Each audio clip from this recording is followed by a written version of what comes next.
ആരോടും നമുക്ക് വിദ്വേഷമില്ല. ഏത് പ്രദേശക്കാരായിരുന്നാലും നമ്മളെല്ലാം പടച്ച റബ്ബിന്റെ കോടതിയിൽ പോയി നിൽക്കേണ്ടവരാണ്. ഞാൻ എന്റെ കുടുംബകാര്യമല്ല പറയുന്നത്. അതേ, ഞാനും നിങ്ങളും പോയി കിടക്കേണ്ട ഖബർ, നമ്മൾ പോയി നിന്ന് മറുപടി പറയേണ്ട മഹ്ശർ, അവിടെ നമുക്ക് രക്ഷ കിട്ടണം.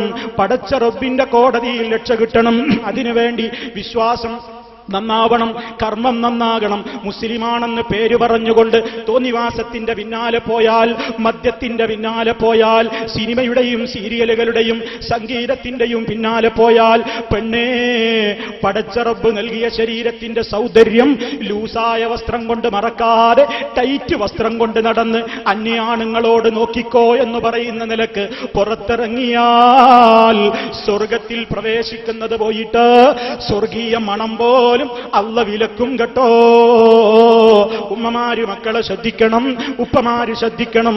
അതേ, ഇബ്ലീസിന് സന്തോഷം തോന്നുന്ന, പടച്ച റബ്ബിന് വെറുപ്പുള്ള വേഷവിധാനവുമായി ഒരു മഹിളയും ഒരു പെണ്ണും ഒരിടത്തേക്കും ഇറങ്ങണ്ട. നാവിനെ സൂക്ഷിച്ചോ, കണ്ണിനെ സൂക്ഷിച്ചോ, കാതുകളെ സൂക്ഷിച്ചോ. അതേ, ഒരു മഖ്ബറയിലും പോയിട്ട് ഒരാളോടും തേടണ്ട. പടച്ച റബ്ബാണ് നിന്നെ പടച്ചത്, അവനാണ് മുൻഗാമികളെ പടച്ചത്, അവനാണ് ആകാശഭൂമികളുടെ സൃഷ്ടാവ്, അവനാണ് ജീവിപ്പിക്കുന്നവൻ, അവനാണ് മരിപ്പിക്കുന്നവൻ, അവനാണെല്ലാം നൽകുന്നവൻ. അവനോടല്ലാതെ പ്രാർത്ഥിച്ചുകൂടാ.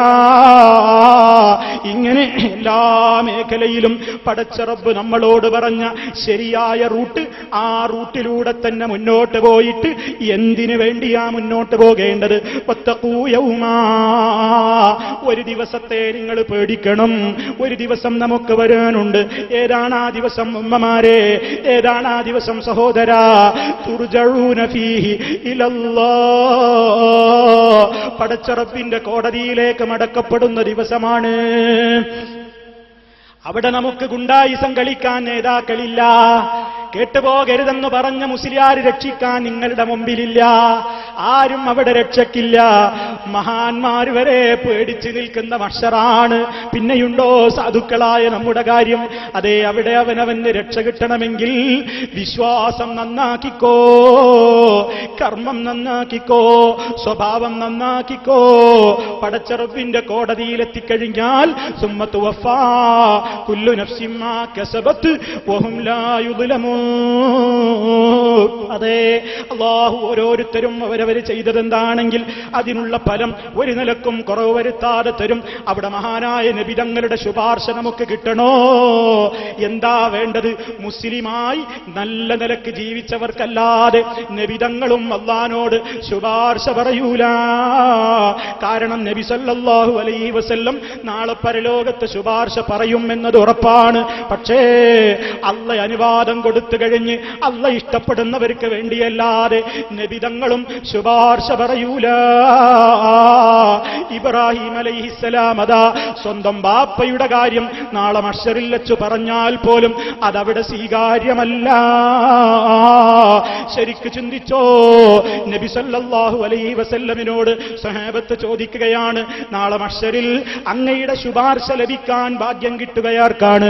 നബി തങ്ങൾ ഉടനെ പറയുന്നുവെന്ന്, എന്നെ വിളിച്ചു പ്രാർത്ഥിക്കുന്നവർക്ക് എന്നല്ല.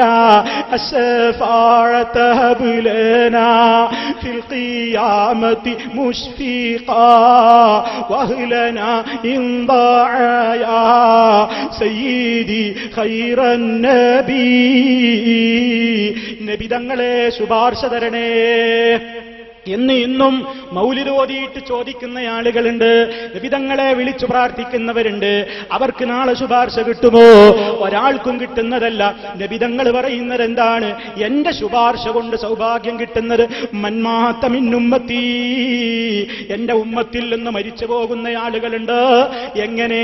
അല്ലാഹുവിൽ ഒന്നിനെയും പങ്കു ചേർക്കാതെ, ശിർക്കൊന്നും ചെയ്യാതെ ശരിയായ മുവഹിദുകളായി മരിച്ചുപോയ ആളുകൾക്ക് മാത്രമാണ് എന്റെ റെക്കമെൻഡിനെവിടെ സൗഭാഗ്യം കിട്ടുക എന്ന് പറയുമ്പോൾ നബി സല്ലല്ലാഹു അലൈഹി വസല്ലമിന്റെ അതേ അവിടുന്ന് നാളെ മഹ്ശറിൽ വിതരണം ചെയ്യുന്ന ഹൗദുൽ കൗസറിൽ നിന്ന് കുടിക്കണോ ഉമ്മ, കുടിക്കണോ ഉപ്പ, കുടിക്കണോ പെങ്ങളെ, കുടിക്കണോ സഹോദരാ, അല്ലാഹുവിന്റെ റസൂൽ വരച്ച് കാണിച്ചു തന്ന ലാ ഇലാഹ ഇല്ലല്ലാഹ് മുഹമ്മദുർ റസൂലുള്ളാഹ് അത് എങ്ങനെയാണെന്ന് ഈ ലോകത്തിനതാ റസൂലും സഹാബത്തും കാണിച്ചു തന്നിട്ടുണ്ട്.